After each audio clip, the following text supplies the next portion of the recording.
नमस्कार। पॉडकास्ट में आप सबों का स्वागत है। और आज हम पॉडकास्ट में कुछ इस मुद्दों को लेकर चर्चा करने जा रहे हैं कि बिहार की सियासत में जो कुछ भी हो रहा है, मतलब चुनावी सियासत में, क्या ये माना जाए कि अब इस लोकतंत्र की धरती, जहां से कहा जाता है कि लोकतंत्र की जननी स्थल बिहार है, अब वो जननी स्थल अपनी आखिरी सांसें गिन रही है। क्योंकि हाल के दिनों में जो चीजें प्रत्यक्ष तौर पे देखने को मिला है, खुल्लम खुल्ला टिकट का मोल भाव, पार्टी डेमोक्रेसी, मतलब पार्टी के अंदर जो डेमोक्रेसी होनी चाहिए दूर दूर तक दिखाई नहीं दिया। आज पार्टी ज्वाइन कीजिए और 1 घंटे बाद आपको सिंबल देके आप चुनावी मैदान में चले जाइए। इसी तरीके की चीजें सभी पॉलिटिकल पार्टी में देखने को मिला। मतलब धन बल का उपयोग, खुल्लम खुल्ला टिकट में, ऑफ द रिकॉर्ड, सब कुछ सबको पता है। पहली बार ऐसा हुआ कि गृह मंत्री पर, भारत सरकार के गृह मंत्री 3 दिनों तक बिहार में रहे, पटना रहे, और इस दौरान 40 से अधिक ऐसे निर्दलीय प्रत्याशी जो बीजेपी के बागी होकर चुनावी मैदान में अपना नामांकन दाखिल किया, वो तमाम लोगों की मुलाकात गृह मंत्री से होती है और उसके बाद धीरे धीरे धीरे सारे लोग मैदान से बाहर हो जाते हैं, सब लोग वापस लेते हैं नंबर से। जनस्वराज के भी 3 उम्मीदवारों के साथ कुछ ऐसा ही हुआ। प्रशांत किशोर इसको लेकर प्रेस कॉन्फ्रेंस भी किए। लेकिन अगर इस चुनाव को अगर आप देखिए तो चुनाव से पहले नीतीश कुमार मुख्यमंत्री के रूप में जिस तरीके से लाभुक योजनाओं की घोषणा की, हर मतदाता के कमोबेश हर मतदाता के अकाउंट में कुछ न कुछ किसी न किसी रूप में पैसा पहुंचाया गया। बिजली फ्री दी गई, पहले से 5 किलो अनाज फ्री मिल रहा है और कई आश्वासन भी दिए गए हैं। इसी तरीके से कमोबेश तेजस्वी भी, प्रशांत किशोर भी, मतलब जितनी भी पॉलिटिकल पार्टी हैं जनता के बीच जो अब जा रहे हैं, उनके पास यही है कि आप मुफ्त में हम आप तक चीजें पहुंचा रहे हैं। जो डेमोक्रेसी का एक अपना रहा होगा, एक कह सकते हैं कि जो चीजें सोच में रही होंगी, वो कहीं दूर दूर तक परिलक्षित नहीं हो रहा है। इसी मुद्दे पर हमारे साथ बात करने के लिए बिहार के पूर्व डीजीपी अभयानंद जी हैं। स्वागत है सर आपको। धन्यवाद संतोष जी। सर, जो चीजें आप देख रहे हैं पिछले 15-20 दिनों से बिहार की राजनीति में जो चीजें सामने आ रही हैं, आप बिहार के चुनाव को सिर्फ करीब से ही नहीं देखा, आपने बिहार के चुनाव को कराया भी है। ये कहाँ जा रही है डेमोक्रेसी? आप जब इंट्रोड्यूस कर रहे थे सब्जेक्ट को, तो मैं अपनी याददाश्त को टटोलते टटोलते वर्ष 1968 में पहुंच गया। इस समय मैं क्लास 9 में पढ़ता था। अच्छा। किसी जनरल इलेक्शन में मैं गया था, लाइन को दूर से देख रहा था, क्या प्रक्रिया होती है, कैसे होता है। और सडनली एक आदमी ने हमसे पूछा, वोट देने का मन है क्या? हाँ। हम कहे कि हाँ है। तो हम भी लग गए लाइन में और 9वीं क्लास में जाके वोट दे। बड़ा खुशी हुई कि हम तो वोट दे दिए इस बार। लेकिन बाहर निकल करके तकलीफ हुई कि पता नहीं ये माहौल है क्या है। वो बात हुई 1968 की। नौकरी में आ गए। पहला इलेक्शन 1980 में मैंने देखा, जब रांची जिला में ट्रेनिंग में था, एक जनरल इलेक्शन हो रहा था। तो ट्रेनिंग के दौरान मुझे बताया गया हमारे ट्रेनर एसपी ने, इलेक्शन क्या है, बैलेट बॉक्स है, उसको भेजवा देना है, कीप योर फिंगर्स क्रॉस्ड, लौट के चलाया तो वोट को गिनवा देना है। तो हमको लगा कि तो बहुत सहज चीज है इलेक्शन, मतलब भेजवा दो, प्रे टू गॉड कि कुछ नहीं हो गलत काम, और लौट करके आ जाए तो वोट गिनवा दो। तो I thought it's almost non serious, जो होना होगा वो भगवान भरोसे हो जाएगा। 81 में जब पहली बार इंडिपेंडेंटली हमको एक बाई इलेक्शन कराना पड़ा एज डिस्ट्रिक्ट एसपी। मैंने कहा कि नहीं, ये माखौल तो नहीं होने देंगे, क्योंकि इंडियन पुलिस सर्विस में आया हूँ तो एक बहुत गुमान रहता था अंदर से कि ये सर्विस का जिक्र कॉन्स्टिट्यूशन में दिया हुआ है, आईएएस एंड आईपीएस का जिक्र कॉन्स्टिट्यूशन में है, तो इसका मतलब जरूर कुछ बड़ी बात है। तो हमको, और आपको हम बताएं संतोष जी, सच पूछिए, मुझे नहीं जानकारी थी कि इलेक्शन कमीशन क्या होता है 81 में, और हम एसपी थे वहां के, क्योंकि लगता था ये मेरी जवाबदेही है, इसी एक वोट पर ये देश चल रहा है। तो ये सब फीलिंग आ गई थी, और मैंने अपनी तरफ से बेस्ट एफर्ट किया था।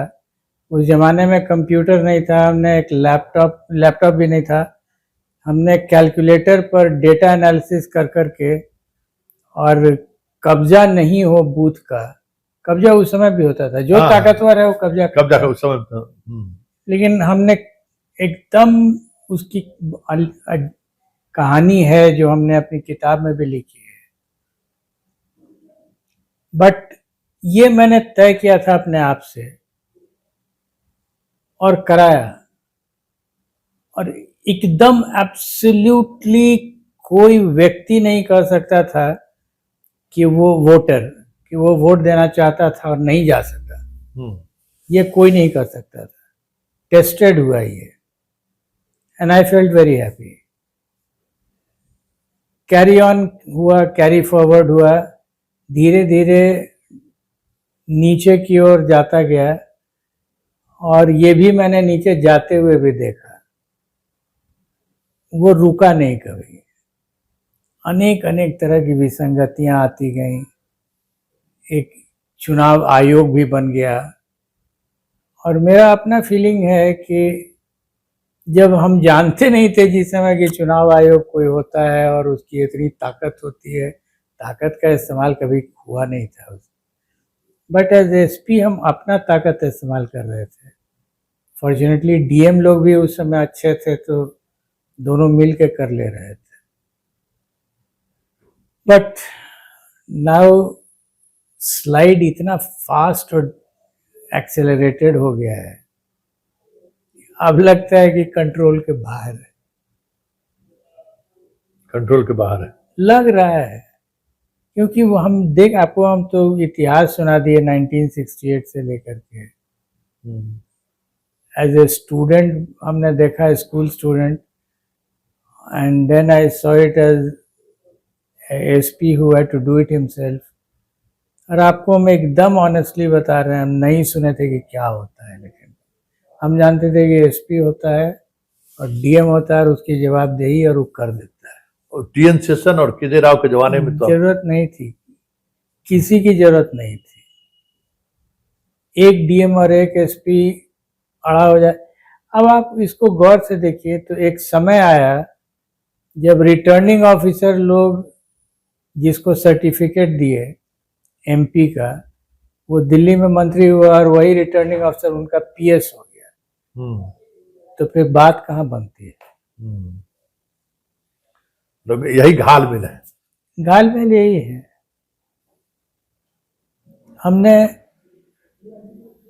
आप जब रिक्वेस्ट किए पॉडकास्ट के लिए, तो मैंने सोचना शुरू किया कि ऐसे ही जीडीपी पर, विकास का तुलना की बात जीडीपी से लोग लिंक करते हैं। जीडीपी अगर बढ़ रहा है तो इसका मतलब विकास भी बढ़ रहा है। मैं इकोनॉमिक्स का स्टूडेंट नहीं हूँ, मैं फिजिक्स का स्टूडेंट हूँ, लेकिन थोड़ा बहुत पढ़ लिया हूँ इकोनॉमिक्स। आई वॉज वंडरिंग कि ये दो कम्युनिटी है, not sociological community but politicians के एंड ऑफिसर्स की, ये भी कम्युनिटी है। ये दोनों कितना कंट्रीब्यूट कर रहे हैं विकास में? तो हमने खोजना शुरू किया कि जीडीपी में डायरेक्ट कंट्रीब्यूशन कितना होता है नेताजी लोगों का और अफसर लोगों का। एंड आई फाउंड कि थोड़ा इन्फ्लुएंस कर सकते हैं लोग, और उसके अलावा जो सैलरी मिलता है वो जीडीपी में काउंट हो जाता है। बट अदरवाइज आपका जो नेगेटिव कंट्रीब्यूशन है, कंट्रीब्यूशन में भी कुछ पॉजिटिव होता है और कुछ नेगेटिव भी हो सकता है। Corruption is a negative contribution.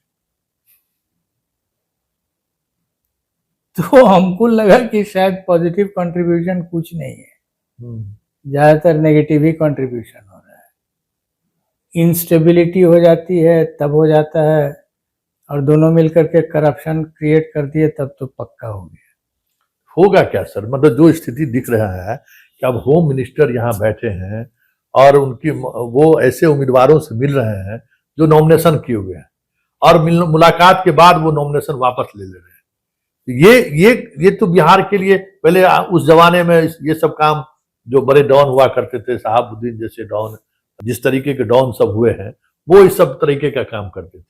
लेकिन यहाँ तो गृह मंत्री की मौजूदगी में ये सब ये कभी कल्पना भी नहीं की जा सकती थी। वही तो हमने कहा कि हमने स्कूल में जो देखा था और उसके बाद तुरंत नौकरी में चले आए कॉलेज के बाद, उसको भी हमने देखा। और तो हमने देखा कि स्लाइड को अगर रोकना है तो enough is a DM and SP, लेकिन वो अगर नहीं चेक करेगा तो किसी के बूते की बात नहीं है कि उसको फिर चेक कर ले।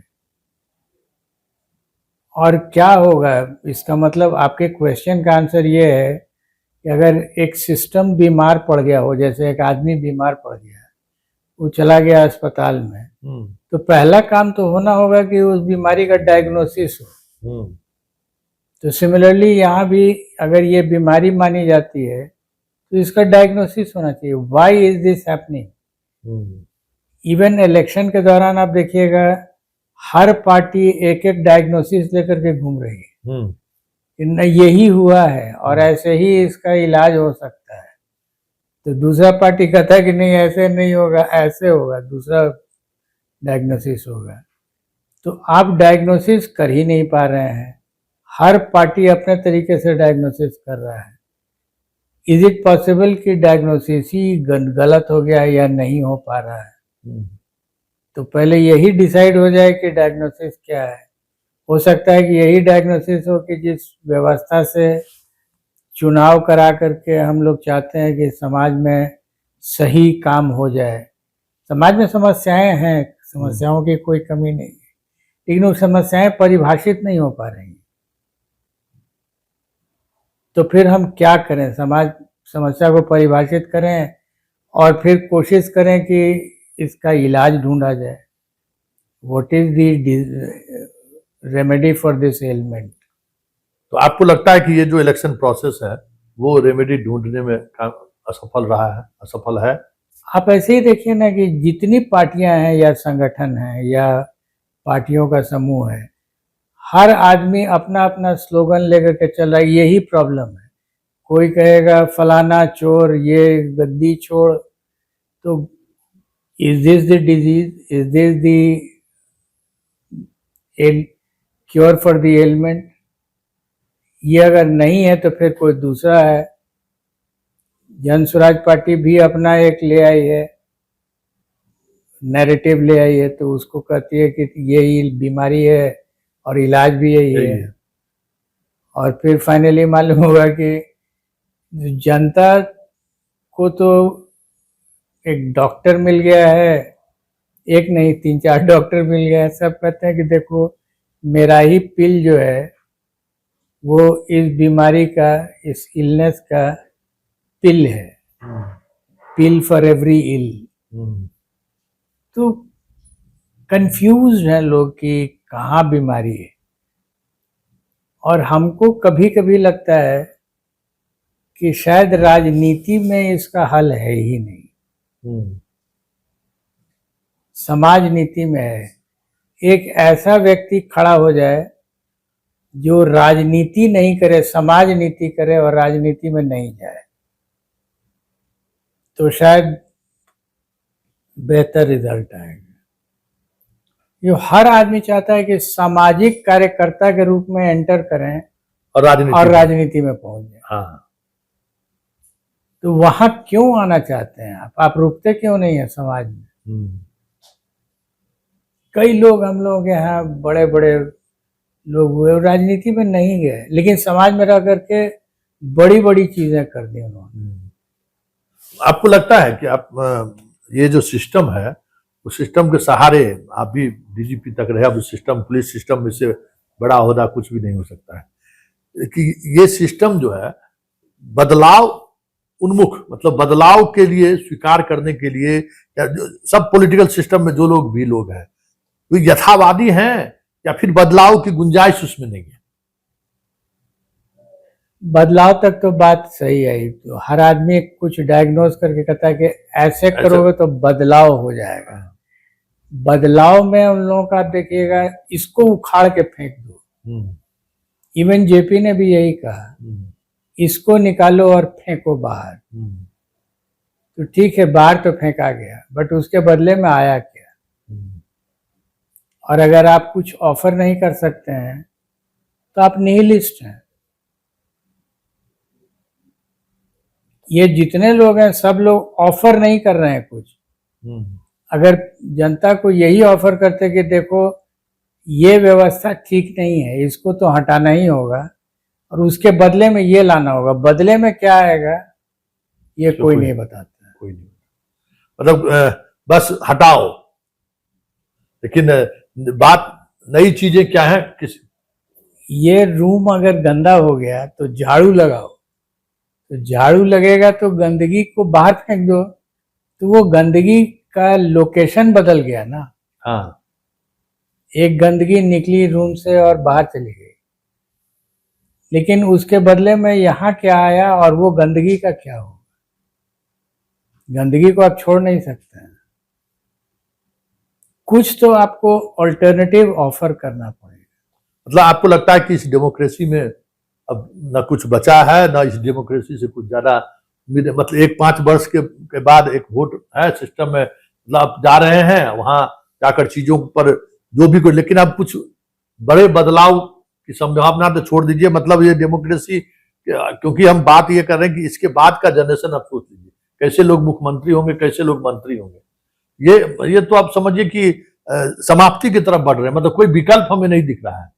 संतोष जी, पहला इलेक्शन इस देश में 1952 में हुआ,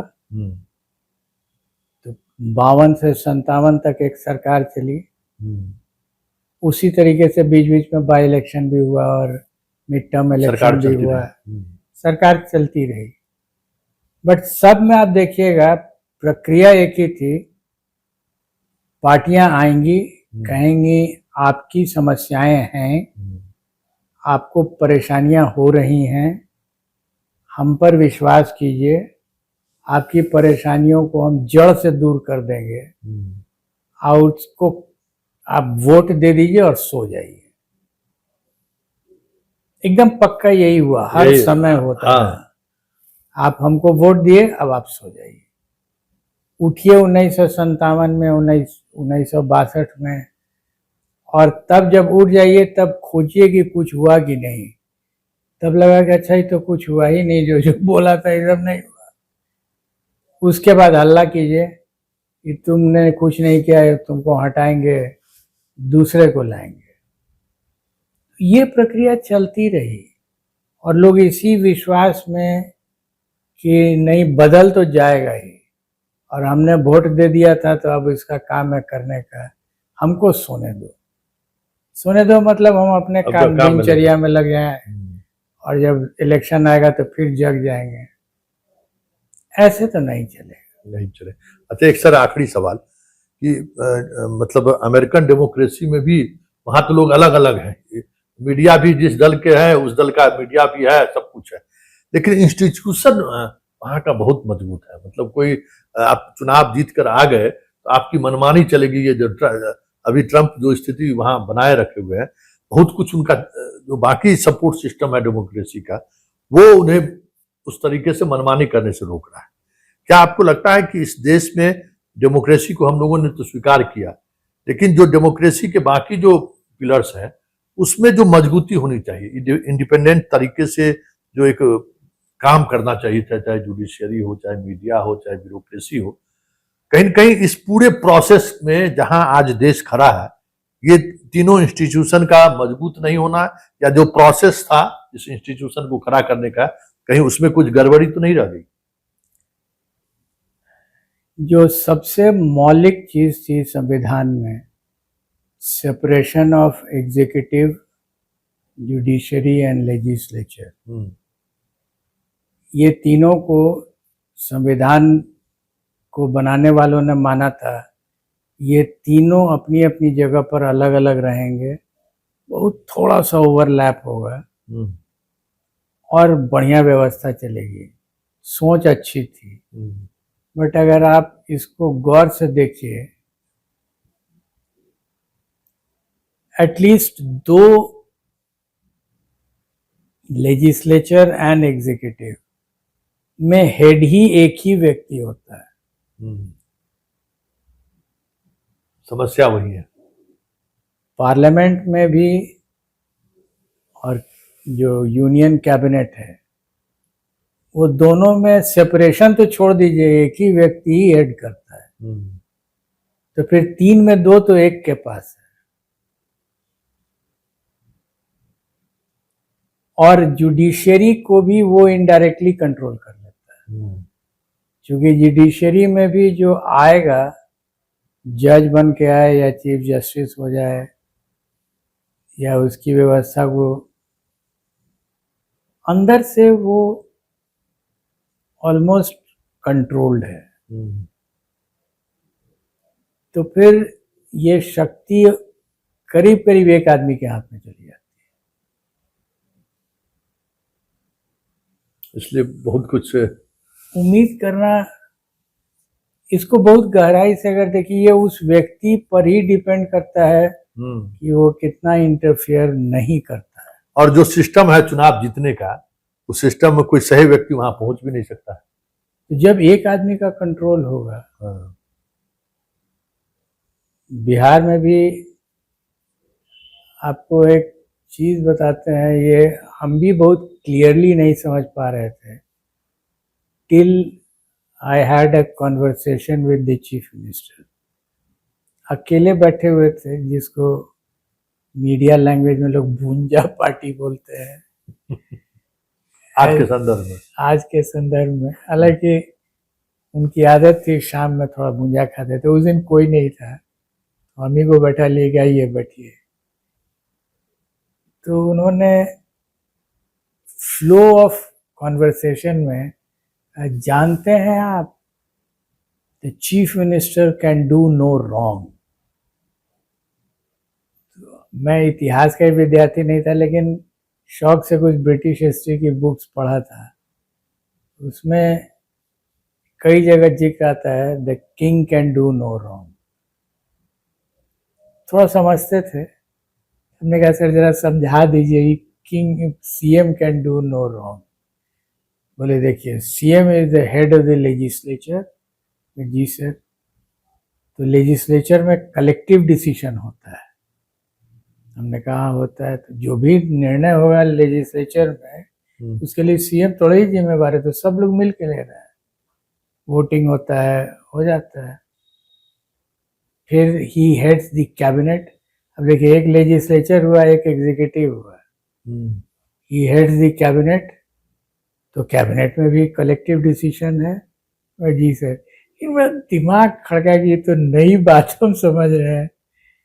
तो हमको लगा कि हम एज एडीजी कोई निर्णय लेंगे तो हमारा क्या प्रोटेक्शन है, हमको तो कोई कलेक्टिव डिसीजन हम लेते नहीं है। और उसी समय हमने क्लियर कर लिया अपना माइंड कि मेरा प्रोटेक्शन लॉ है। अगर लॉ मेरे राइट साइड में है तो मेरा कुछ नहीं कोई करेगा, और किसी के कहने पर कुछ लॉ के बाहर कर देंगे तो हर कुछ गलत हो जाएगा।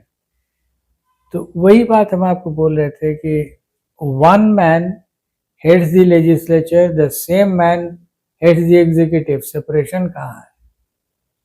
घालमेल वही है। घालमेल हम शब्द नहीं यूज करेंगे, लेकिन जो हम लोग सोच के चलते हैं कि सेपरेशन है फंक्शनिंग में, और वही प्रोटेक्शन है इसका, वो प्रोटेक्शन नहीं है। इसलिए ये सारी समस्याएं जो अभी आ रही हैं उसकी वजह। जो हमने डायग्नोसिस ऑफ डिजीज की बात की थी, वो उसमें कहीं ये एलिमेंट बहुत इम्पोर्टेंट हो। चलिए, बहुत सारी चीजें हैं इस ब्रॉडकास्ट के माध्यम से आप तक पहुंची होगी कि ये चीजें समझने की जरूरत है कि हम जिस डेमोक्रेसी में जी रहे हैं, क्या बस उस डेमोक्रेसी में हमारा आपका अधिकार सिर्फ इतना ही है कि 5 साल में एक बार जाके एक वोट डाल दीजिए वही, और उस वोट के आधार पर जो चुनकर जिनकी सरकार बनेगी, जो मुख्यमंत्री और प्रधानमंत्री बनेंगे, वो किस तरीके से आपके साथ, मतलब आपके कौज को लेकर कितने संवेदनशील है और उनकी जिम्मेवारी या जवाबदेही क्या है, इसको लेकर इस सिस्टम में कुछ भी ऐसी बात नहीं है कि हम उन्हें इन चीजों के लिए सचेष्ट कर सके। वाकई में हम जिन बातों को समझना चाहते थे कि बिहार नहीं, इस देश की डेमोक्रेसी अब उस दिशा में पहुंच गया है जिस दिशा से के मतलब कह सकते हैं कि अब दिशाहीन कहिए, वहां से कुछ नई चीजें अब उम्मीद नहीं है। हम अभियानंद जी से यही समझना चाहते थे, क्योंकि ये पूरी तौर पर ये पूरा पॉडकास्ट ही निराशावादी है। अब उम्मीद नहीं बची है इस देश में कि कुछ नई चीजें सामने आएंगी, क्योंकि जो चीजें चल रही है इससे और भी भ्रष्ट चीजें सामने आएंगी, ये तय है। 1952 से जो चीजें चल रही हैं वो चीजें फिर पीछे मुड़ता हुआ दिख नहीं रहा। उससे हर चुनाव बाद कुछ नई विभत्सा के साथ चुनाव का परिणाम के बाद नई चीजें सामने आ रही है। अब सवाल है कि एक जनता करे तो करे क्या, क्योंकि हमें सिर्फ एक वोट देने का अधिकार दिया गया है। क्या इस वोट के अधिकार के सहारे चीजें बदली जा सकती है? चलिए, इस पॉडकास्ट को यहीं खत्म करते हैं, फिर किसी नए मुद्दों के साथ हमारी आपकी मुलाकात होगी। फिलहाल इजाजत दीजिए, नमस्कार।